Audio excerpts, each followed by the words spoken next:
seni seperti kaum Samud atau bidang teknologi seperti masyarakat Fir'aun di Mesir.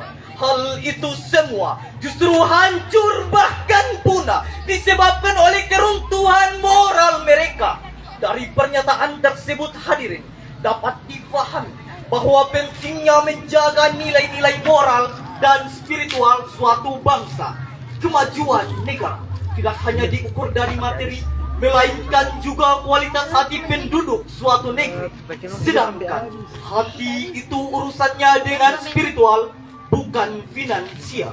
Menurut Badan Pusat Statistika 2022, terdapat 298.281 kasus kriminal pada tahun 2021 di Indonesia. Angka tersebut masih cukup tinggi meskipun sudah turun sebesar 23,46% dibandingkan tahun sebelumnya. Akan tetapi masih banyak tindak kriminal yang oleh masyarakat tidak dilaporkan ke polisi. Jika sudah demikian, tindakan apa yang akan kita lakukan untuk memperbaiki sekaligus memperkuat spiritual masyarakat Indonesia? Untuk itu hadirin, kami berdiri di sini Bertiga menjadi satu, Anda yang di sana, kami yang maju. membawa gagasan baru, mencerahkan masyarakat dengan ilmu. Dan tema yang akan kami sajikan adalah Memperkuat spiritual menuju Indonesia tangguh. sebagai landasan utama, yaitu Quran surah ke-22 Al-Hajj ayat 46 yang akan dibacakan oleh qori kami sebagai berikut. A'udzu billahi minasyaitonir rajim.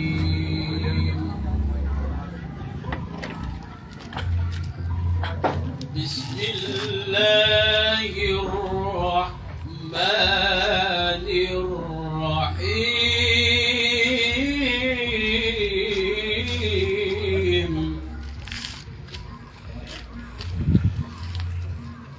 أفلم يسيروا في الأرض فتكون لهم قلوب يعقلون بها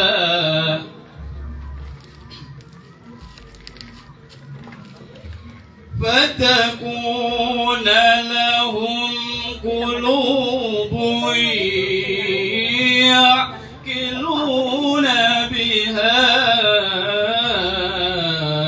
أو آذان يسمعون بها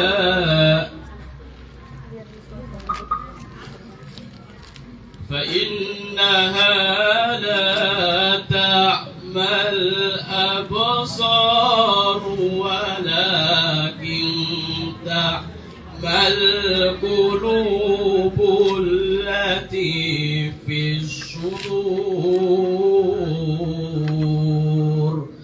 Aku berlindung kepada Allah dari godaan syaitan yang terkutuk dengan menyebut nama Allah yang Maha Pengasih lagi Maha Penyayang. Maka tidak pernahkah mereka berjalan di bumi sehingga hati akal mereka dapat memahami, telinga mereka dapat mendengar? Sebenarnya bukan mata itu yang buta, tetapi yang buta ialah hati yang di dalam dada. Dewan Hakim yang terhormat, hadirin wal hadirat rahimakumullah. Buya Hamka dalam tafsir Al-Azhar menegaskan bahwa ayat tersebut berisi tentang anjuran untuk bertafakur, melihat jejak-jejak umat terdahulu yang mendurhakai Allah Subhanahu wa Ta'ala. Namun, bukan hanya sekedar melihat, bukan hanya sekedar berjalan saja, tapi ada hal yang tak nampak oleh mata yang harus benar-benar diteliti, dihayati, agar memberikan dampak yang membuat hati terisi dengan iman dan takwa. Disinilah pentingnya membuka hati kita untuk dapat hidup dalam nilai-nilai spiritual, bukan sebatas dimensi material belaka. Imam Ibnu Athaillah dalam kitabnya memberikan nasihat, min alamati mautil qalbi adamul husni alama fataka minal muwafiqat wa tarkun nadami alama falahu min wujudi dzalla. Salah satu tanda matinya hati yaitu jika tidak merasa sedih atau susah karena ketinggalan melakukan suatu amal perbuatan baik dan kewajiban, serta tidak menyesal jika telah berbuat dosa atau perbuatan melanggar. Memahami ungkapan tersebut hadirin, mari kita tanyakan hati ini ketika hilang kesempatan untuk beribadah, apakah hati ini sedih atau justru bahagia? Namun ketika bermaksiat, lalai, apakah ada perasaan menyesal atau biasa-biasa saja? Nah, sebagai contoh, jika bos yang memanggil, dengan spontan kita datang saat itu juga.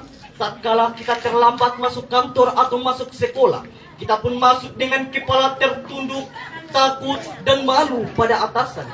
Apakah perasaan seperti ini hadir ketika azan sedang berkumandang?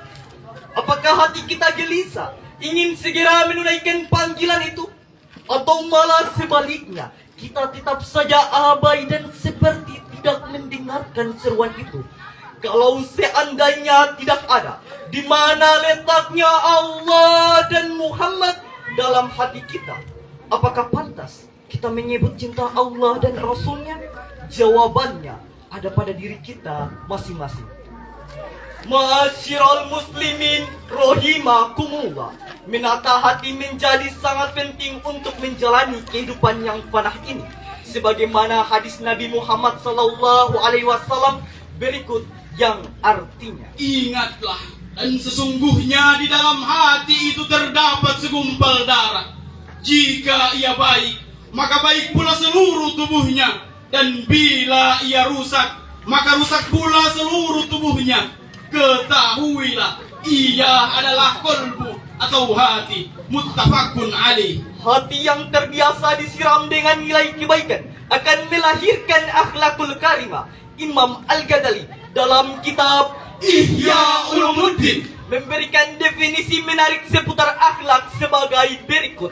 Akhlak adalah sifat yang tertanam di dalam jiwa yang menimbulkan perbuatan-perbuatan dengan gampang dan mudah tanpa memerlukan pemikiran dan pertimbangan. Artinya, apapun bentuk pekerjaan yang akan kita lakukan, meskipun terasa berat namun berbentuk kebaikan, maka seorang muslim yang benar imannya tidak akan pernah menolak hal tersebut. Sebagai contoh, orang yang terbiasa mengucapkan kalimat Thayyibah, maka bagaimanapun kondisinya, baik dia terjatuh, Tersandung batu, dan di perjalanan jauh, maka lisannya tidak akan pernah luput dalam mengucapkan yang baik. Pun sebaliknya, mari kita simak kisah negeri Sabah yang diabadikan dalam Quran surah ke-34 ayat 15 yang berbunyi, لقد كان لسبإ في مسكنهم آية